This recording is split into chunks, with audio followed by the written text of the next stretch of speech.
sih.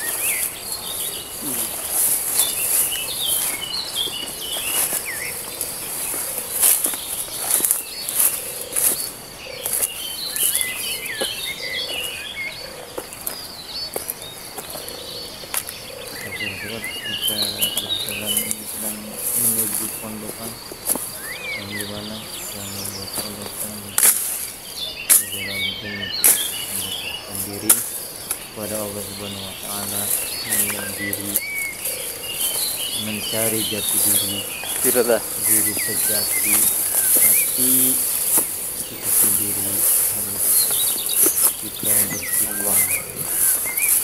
Allah takbir, Allah akbar, Allah akbar, Allah akbar. Al-Fatihah.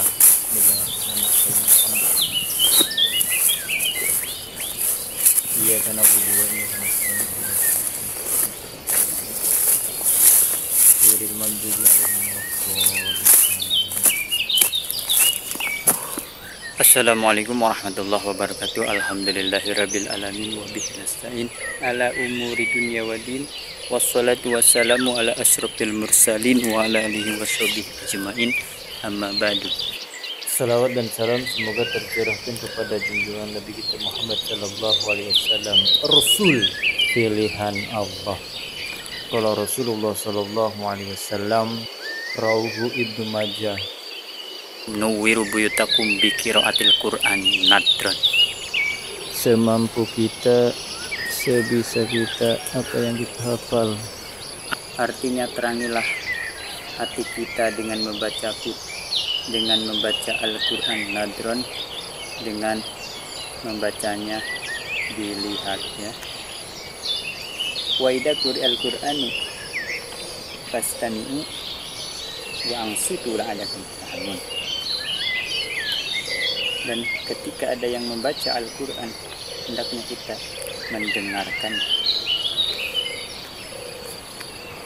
La'allakum tuflihun, maka kita akan termasuk golongan orang-orang yang dibahagiakan oleh Allah atau penuh dengan kemenangan dalam mengejar keriduan Allah Subhanahu wa taala. Atau bismillahi ma sya'allahu kana wa ma lam yasal lam yakun. Qul huwallahu ahad Allahus samad lam yalid wa lam yulad wa lam yakul lahu kufuwan ahad. Bismillahirrahmanirrahim.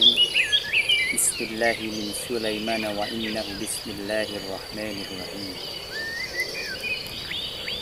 Pada umumnya manusia itu hidup di dunia itu mengembara untuk menemukan jati diri, siapa diri kita sesungguhnya diri kita itu yaitu siapa diri kita kalau sudah manusia, dari mulai lahir sampai masa tua itu harus berkeadaan statusnya manusia. Karena kenapa? Karena baginda Nabi besar Muhammad sallallahu alaihi wasallam bersabda dalam hadis yang diriwayatkan oleh Imam Tirmidzi, Bismillahirrahmanirrahim. Man arofa nafsahu faqad arofa rabbah. Dalam hadis itu menunjukkan bahwa pentingnya diri kita masing-masing menemukan jati diri. Pedagang harus menemukan jati dirinya sebagai pedagang. Petani harus menemukan jati dirinya sebagai petani. Semua orang ini, semua manusia ini diperintahkan oleh Allah Subhanahu wa taala untuk menemukan jati dirinya, bahwa dirinya lah adalah Allah dan Allah itu bukan dirinya. Artinya sahabat semua, dalam diri kita ini digerakkan hanya oleh Allah adanya. Semua yang Allah gerakkan itu miliknya, dan kita hanya diperintahkan terus mempertebal keimanan kita kepada Allah Subhanahu wa taala yaitu untuk menemukan diri kita itu. Diri kita itu adalah lebih dari malaikat. Manusia itu lebih mulia daripada malaikat. Malaikat itu bercahaya, bersinar. Tidak ada yang mengalahkan sinarnya malaikat. Maka ada lagi yang paling mulia, yaitu manusia. Manusia dikasih tulang, daging, darah dan urat semuanya. Dan di situ Allah Subhanahu wa taala nufhuruh, meniupkan, yaitu ruh sucinya Allah ditiupkan ke dalam, yaitu kolbu. Nah, kolbu inilah cikal bakal yang akan menerangi pelosok muka bumi jagat raya ini. Itulah dengan hati. Dengan adanya hati, kita bisa menciptakan manusia kembali, yaitu melalui kuruzul maniun, yaitu mengeluarkannya air mani kepada tempat rahimnya perempuan dengan halalnya, notabene dengan halal, dengan mengadakan pernikahan seperti itu. Wa manikah, apa itu nikah? An-nikahu mahnutaini. Menikah itu yaitu menyatukannya pesunatan roh. Jadi setelah kita disunat, ada jodohnya, maka Allah Subhanahu wa taala akan menepati janjinya, sebagaimana Allah telah berjanji di waktu alam ruh, yaitu yang 4 perkara: rezekinya, jodohnya, dan istilahnya itu halangan hidupnya, dan waktu akhir hayat. Itulah yang disebutkan Imam Mahdi, waktu akhir hayatnya. Jadi Allah sudah cukupkan. Maka di situ sudah lengkap. Manusia bisa disebutkan mendapatkan jati dirinya, yaitu dengan cara memerangi nafsu jiwa, benturan-benturan energi dari sekitar, maupun mampu meredam amarah yang bergejolak di dalam jiwa. Itulah yang disebutkan Imam Mahdi, yaitu menerangi manusia untuk segera bertaubat kepada Allah, yaitu memerangi nafsu,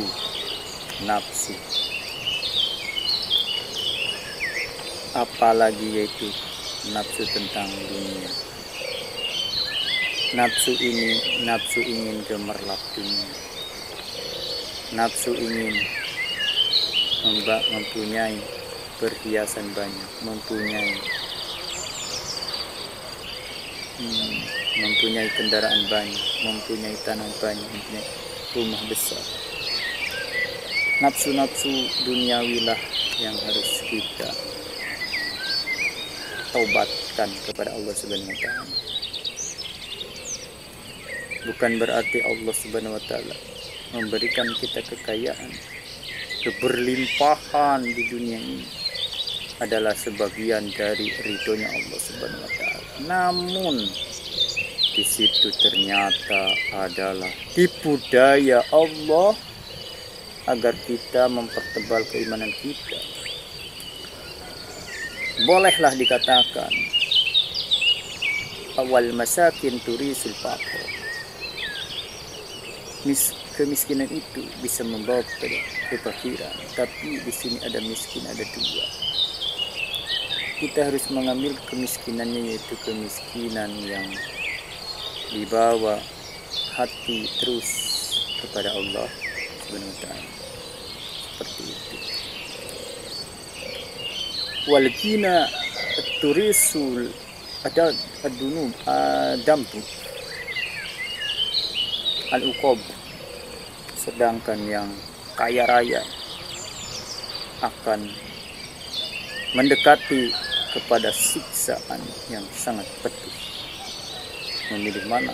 Soalnya Nabi pun memilih turisul fakr, karena sedikitnya orang fakir itu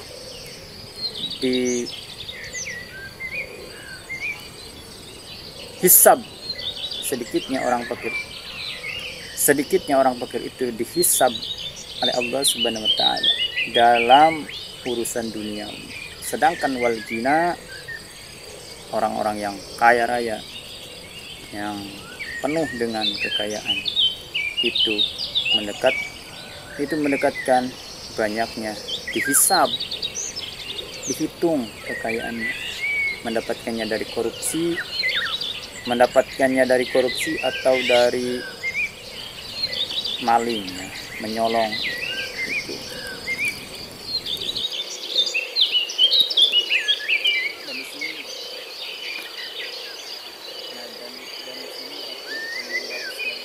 pemuliaan manusia di sisi Allah Subhanahu wa taala sebagai khalifah fil ardi. Bismillahirrahmanirrahim. Inna khalaqal jinna wal insa illa liya'budun. Inna khalaqal insa wal jinna illa liya'budun. Tidaklah aku ciptakan jin dan manusia kecuali untuk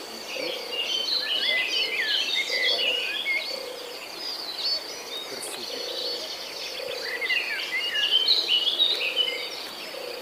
yaitu dengan menggunakan metode-metode menghadap.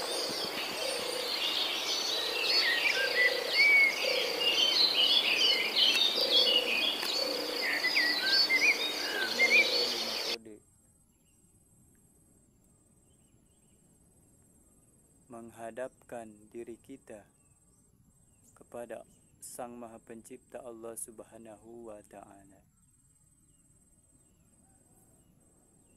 Mengingat setiap detik mengingat Allah Subhanahu wa taala.